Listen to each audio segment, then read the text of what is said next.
Opposant farouche au président Macky Sall, le maire de Ziguinchor a été condamné à 6 mois de prison avec sursis pour diffamation et injure contre le ministre de Tourisme Mamba Niang.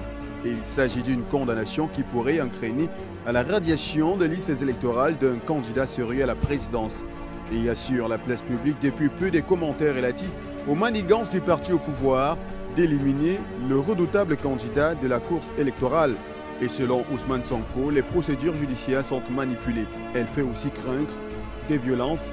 Pour exprimer le mécontentement face à ce qui s'y déroule, il appelle à la désobéissance civile et à la résistance et ne manque pas de marteler qu'il est plus que jamais candidat à l'élection présidentielle de février 2024 et que seul Dieu peut empêcher sa candidature.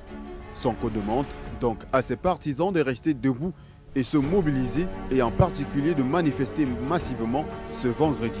D'ailleurs, ces appels à mobilisation ont été lancés dans un premier temps par l'ancien maire de Dakar, Khalifa Sall, et d'autres chefs de la coalition Yewwi mardi dernier. Dans le même ordre d'idée, une autre manifestation est programmée le 19 mai.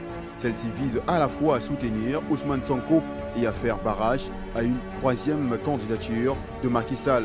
Pour rappel, Ousmane Sonko, 48 ans et espoir de la jeunesse sénégalaise, était arrivé en 3e position lors de l'élection de 2019 face au président sortant qui, selon les données factuelles, a l'intention de se représenter l'année prochaine. Le débat restait ouvert mardi sur la lecture des tests de loi et une perte automatique ou non par Ousmane Sonko de ses droits électoraux après cette condamnation.